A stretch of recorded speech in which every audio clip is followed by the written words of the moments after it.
Ito na yon pagkatapos magpalit ng clutch lining.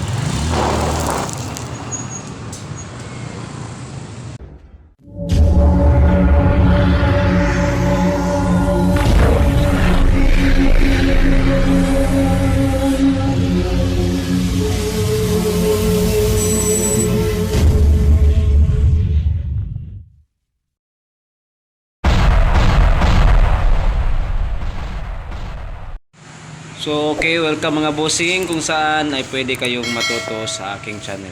Ang papalitan natin ngayon ng clutch lining ay XR150.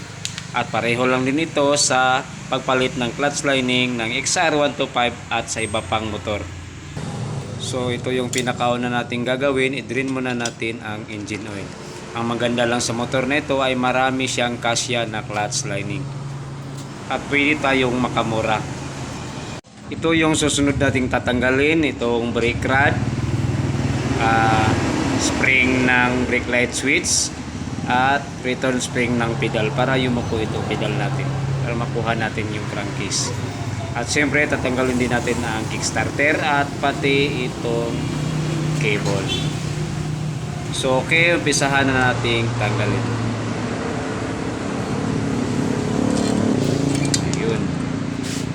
Then susunod naman mga bossing ay ang return spring ng brake pedal at pati itong spring ng brake light switch, no, para yumuko yung ating brake pedal para makuha natin yung crankcase. Then sunod natin itong kickstarter at dito naman sa may cable ay sikwatin lang natin ng clutch screw para mabilis siyang makuha. So ngayon dito naman tayo sa my side case. So yung gagamitin nating tools dito ay 8mm.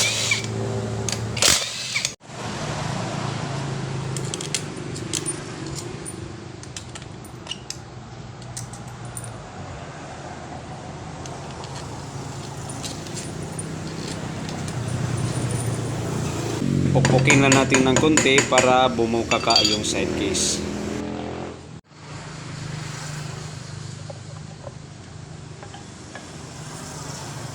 Ito yung itsura ng loob ng side case. So ngayon naman ito yung radial ball bearing.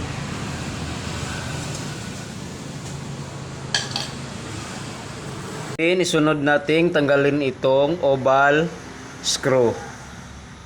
Gamit lang tayo dito ng impact drive.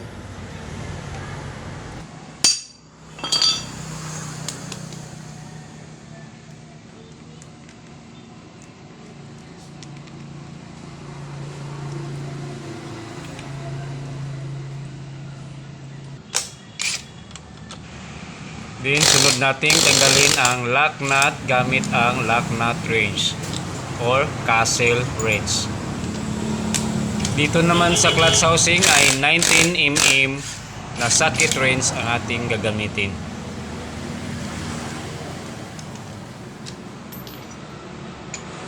Then luwagan muna natin ng konti itong special flange bolt. So 4 ito mga bossing. At luluwagan lang natin ng konti. Ngayon ay pwede na nating tanggalin ang oil filter rotor at saka itong clutch center. May plain washer ito dito at may plain washer din sa likod ng clutch housing na pareho lang ang kanilang kapal. So dahil sa tinanggal din natin yung side case, no, mas maganda kung tanggalin na lang din natin itong oil filter screen, no, para malinisan din, kasi pag napuno na ito ng dumi ay hindi na makasirculate sa makina yung engine oil natin. Dito na natin tatanggalin ang 4 na special flange bolt.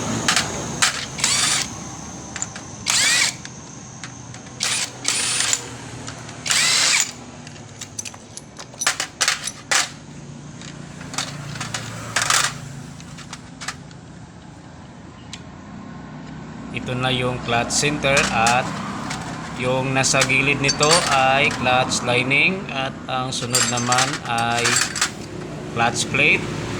Ang sunod naman ay clutch lining. So ganun lang din natin ibalik ito mamaya.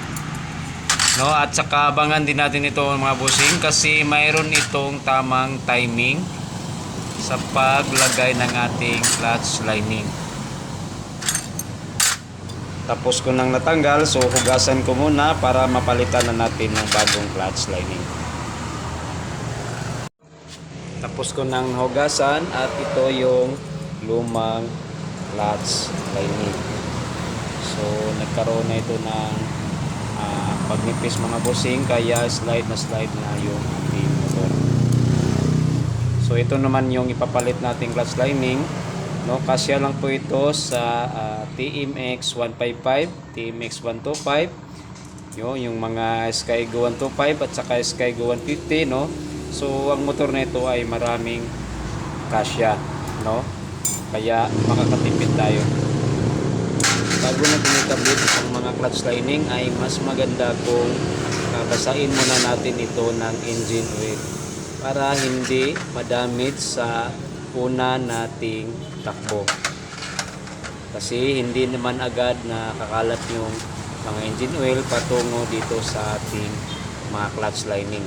Kaya mas maganda kung basahin muna natin ito bago natin ikabit.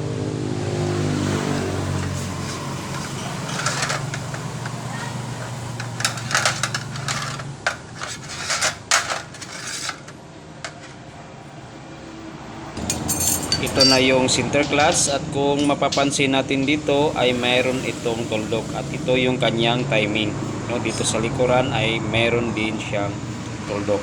So ganito lang ang tamang paglagay ng clutch lining.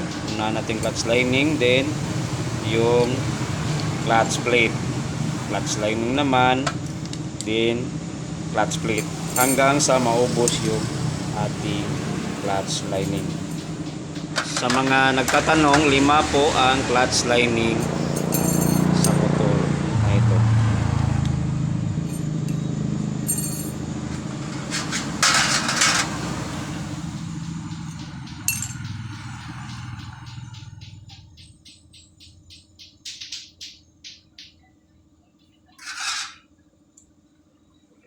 So tapos na nating naipile yung 5 clutch lining.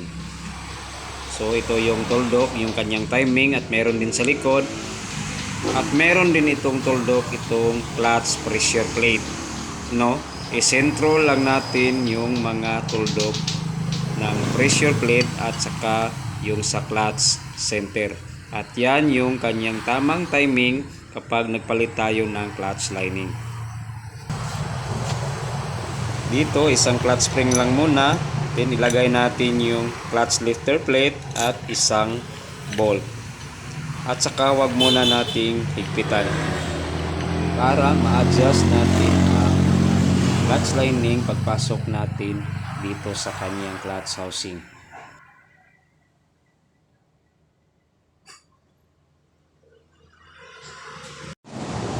Para hindi natin malimutan, unahin nating ilagay itong oil filter screen.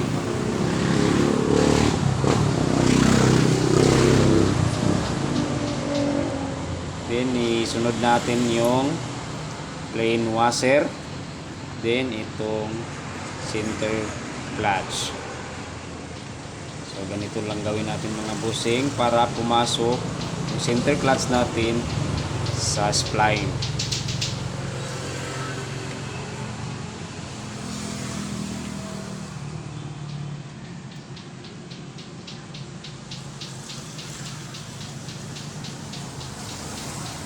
So ngayon ay ilagay na natin yung tatlong clutch spring. Then ganito lang yung gawin natin sa clutch spring. Katapos ay ibalik na natin yung tatlong nayuan na bolt.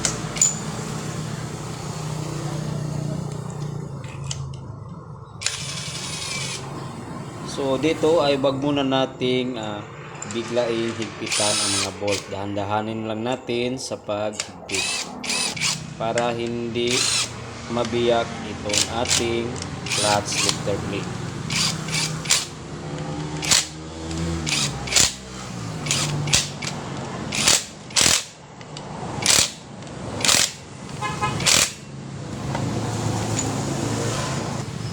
Then plain washer bago natin ilagay ang 19mm na clutch housing nut.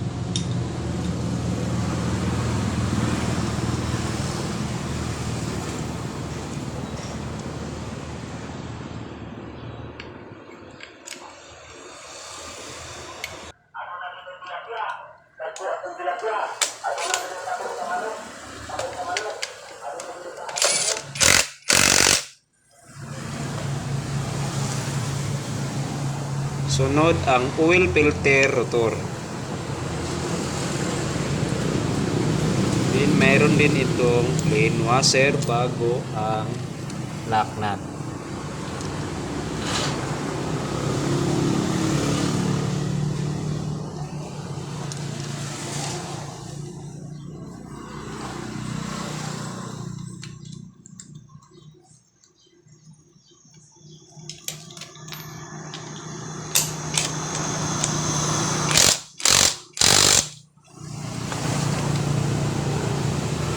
Ito yung oil filter rotor cap.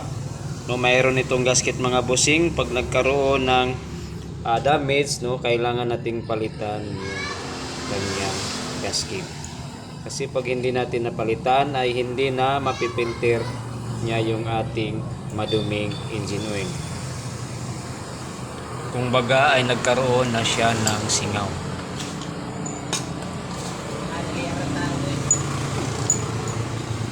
Dito din sa tatlong oval screw bolt ay dahan-dahanin lang din natin sa paghigpit. Baka mabiyak ang ating oil filter rotor. Sunod nating ibalik ang radial ball bearing.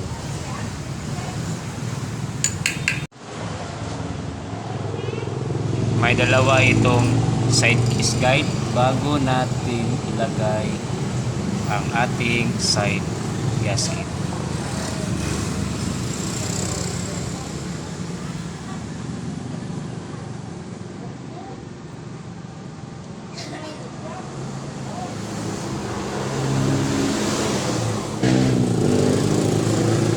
Ito yung kanyang clutch lifter rod at dito natin ilagay sa side case bago natin ikabit.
Sa pag-ikot ng mga bolt ay ganito lang ang ating gagawin para hindi ma-damage yung ating side case.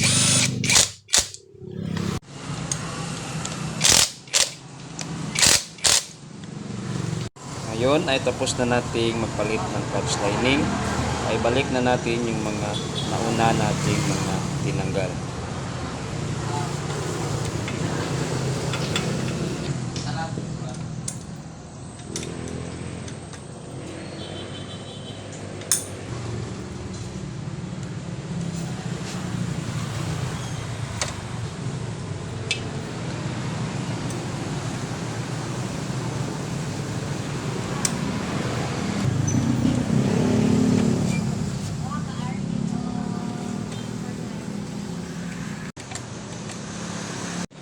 ganito dapat ang pre-play ng ating brake pedal.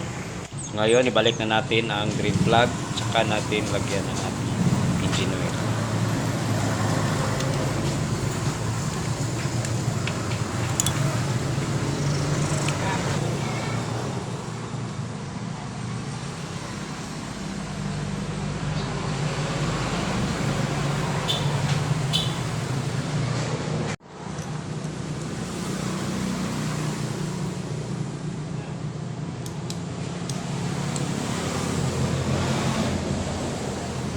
At ganito lang din ang tamang pre-play ng ating clutch lever. So tapos na tayo mga bossing, baka pwedeng pa-subscribe naman at pindutin ang notification bell para sa susunod nating i-upload na video.